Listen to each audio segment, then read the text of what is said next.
The bottom line is my outlook past the next few months and the Trump victory helped forestall what I inevitably feel is coming is a period of payback.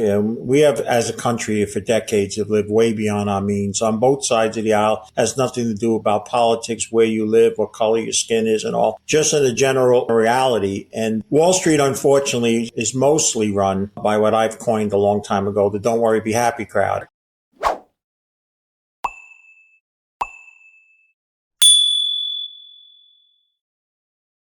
I actually believe it's sarcastic, but it's true that a lot of financial advisors could be tossed off the top of the Empire State Building and all the way down. They'd all say the same thing. Hey, so far, so good. So I don't expect Wall Street to see and talk about some of the things that I feel need to talk about. There's 10 of them, but I'll just name a few of the key ones. The first and most prevalent one is the amount of debt we now have. Peter Grandich believes that the U.S. is facing a difficult economic period due to massive national debt, an aging population, political division, and crumbling infrastructure. He warns that rising debt, expected to reach $54 trillion in the next decade, will make it hard for the government to sustain services. He highlights Wall Street's complacency and lack of preparedness for future financial crises, noting that many financial advisors lack experience in dealing with downturns. Grandich also stresses the declining global influence of the U.S. dollar as countries form new trade alliances and reduce their reliance on the dollar,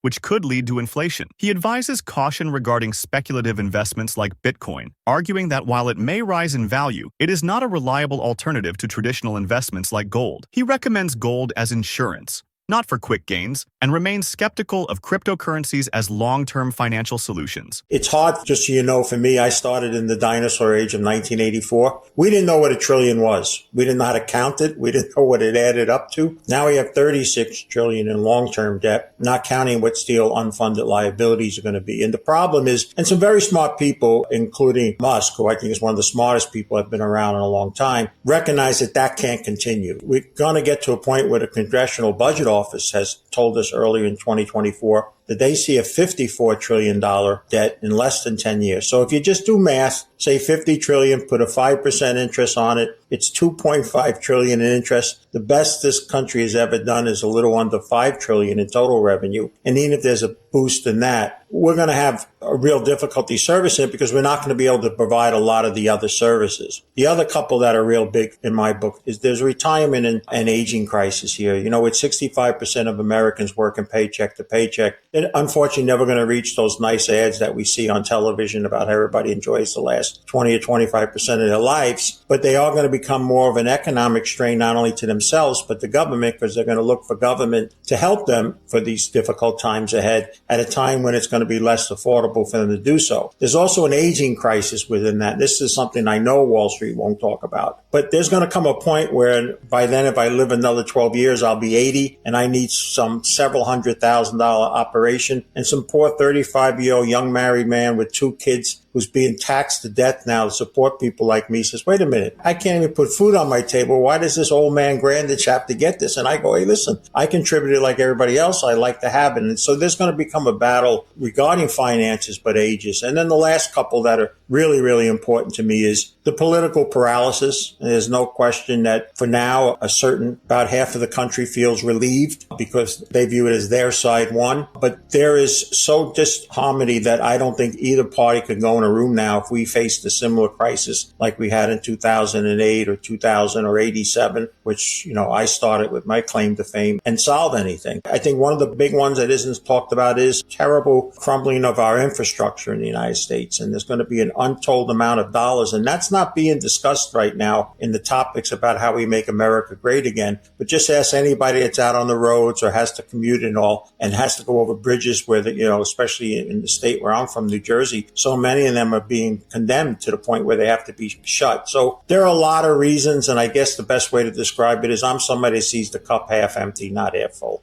I wear my faith on my sleeve, and sometimes that's good, and sometimes a lot of people don't like that at all. But one of the problems that I find in that is at a time when the country seemed to be more faithful and focused on that, we weren't caught up in the secular world of viewing of what money is all about. For instance, I like to say when I was a young man, we could go down a street for miles and miles, if not hundreds of miles, and never see a public storage facility. Now we see one every couple of miles. Our dwellings are bigger. We have far more stuff. And yet all studies have described we're more of a mess now than we've ever been in any other generation and all. So I think the problem starts at home in order if you want to fix it. And that is less is more. You got to spend less than you take in. Now that's difficult in this consumer driven, debt ridden society that we live in.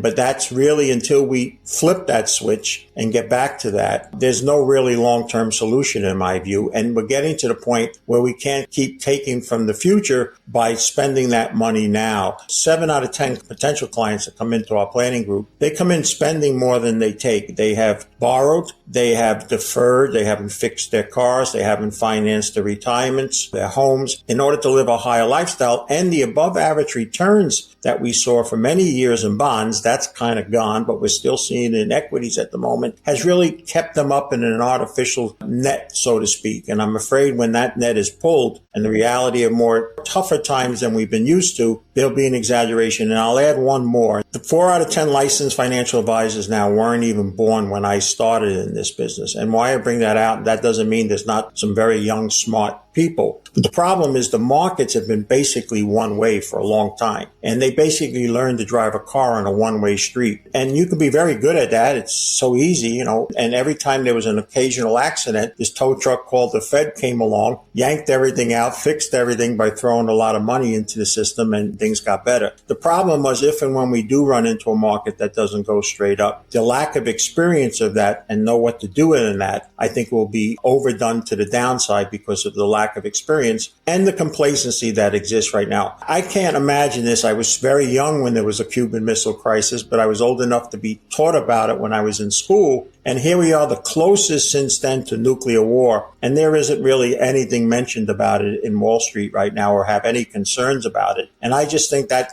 demonstrates the lack of reality and too much complacency that exists in the financial markets right now.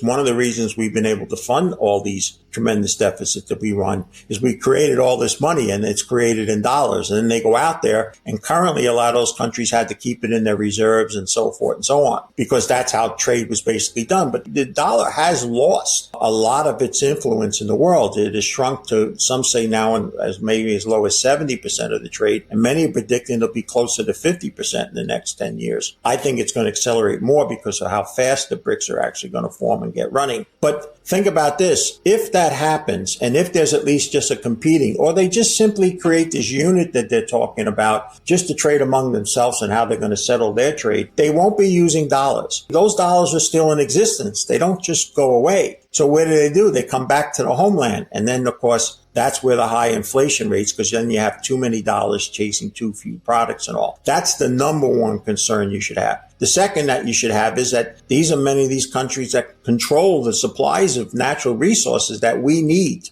One thing we learned in COVID, we weren't making a lot of our own stuff anymore. People were shocked to learn where many things were coming from. And in the strategic metals areas in particular, if you're going to believe in artificial intelligence and electrification and all, you're going to need a lot of metals like copper and others. And yet a lot of these countries where that could be found are moving away from dealing with the United States. So it's a much bigger story. And I think it'd be wise to your listeners to at least learn about it and follow it because they're moving in a stronger direction. When they first had just 6 of them, they laughed. Then there was 13. Now it looks like there's 40 countries and now another 40 or 50 are talking. That's a formidable group that's being formed without really anybody paying attention on Main Street, Wall Street to it. The greatest marketing tool given to the BRICS was when the United States, along with its allies, decided not only to support Ukraine by freezing Russian assets, but now taking the interest that they were deserving to have and giving it to the enemy. And so what's said behind closed doors and won't be said on some national television somewhere is what's to stop the United States from doing that to you? That's what they're going to say to those countries. That's a big concern. I think one of the things that we have to get used to that even though globalization may have changed and we're going to break down to regions in the world, you're still going to need to look at other areas of the world, if not for direct investment, meaning only companies that are there and all, understanding that there's still going to be important players. Give you an example. I believe the European Union as we knew it is over. It's finished. It may not be clear and evident to people for several more years, but it is going to stay a very loose-knit organization, and it would not shock me in the next few years that a couple countries talk about leaving it. Europe is in a very big basket case. When I entered the business, we used to talk about two countries as economic powerhouses, Japan and Germany. And both of them are on their backs, especially Germany. And Germany is the backbone to the European Union. So one place that I have no interest in investing in at all, even though it's outside the United States, would be the western part of Europe, especially a place like Germany. For a lot of years, I've been involved in the metals and mining industry. I left it in 2013 to focus on my business that was involved with professional athletes. But when gold was down there 12 to 1300, I just felt that it became too cheap. But I didn't buy it because I wanted to have an ounce of gold to buy a loaf of bread when you can't get one in a store or in that nature. I bought it because I thought it was going to go up a lot. So I used it as a capital appreciation tool. But it's been driven to great heights. In 2021, I even said that I thought it would outperform stocks and bonds for the next 3 years, and it did. But it's been driven by two factors, and these are the two factors. If you're going to believe in future higher prices, they need to continue. The first was the enormous buying by central banks. It's been historical for how much different central banks around the world have purchased gold, led by countries like China and Russia and India. But I think that's happening because they're not doing it for a trade. They're not doing it for a speculation. They're doing it because they recognize that a change in the world's monetary system is going to be coming, whether you like it or not. And when the inevitable debt implosion occurs, whether led by the United States or other places, people are going to want something more than fiat currency. So I think that's their main reason. The second is the BRIC nations, formation of them, and the talk of having their unit, which they're talking about how they'll use the trade to be as much as 40% in gold, has propelled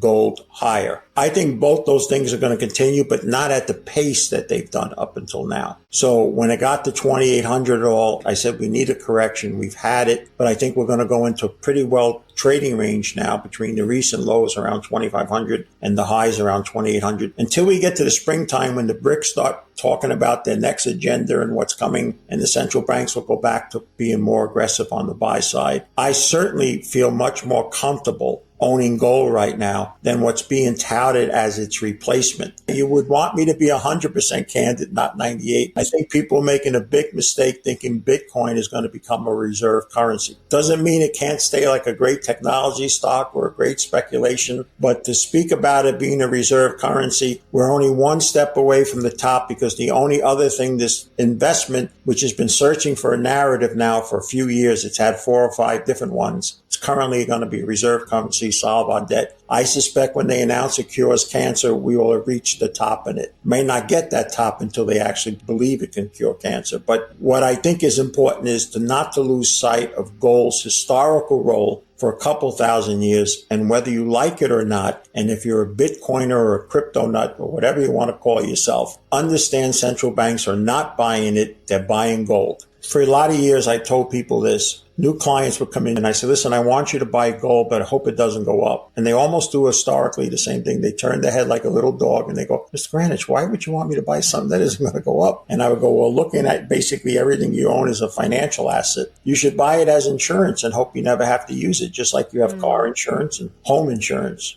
And that's really where most people should be looking at it. They shouldn't be looking at it because the world is coming to an end, or I'm going to buy a bunch of mining stocks and some penny stocks and things of that nature, and hope you never need to use it.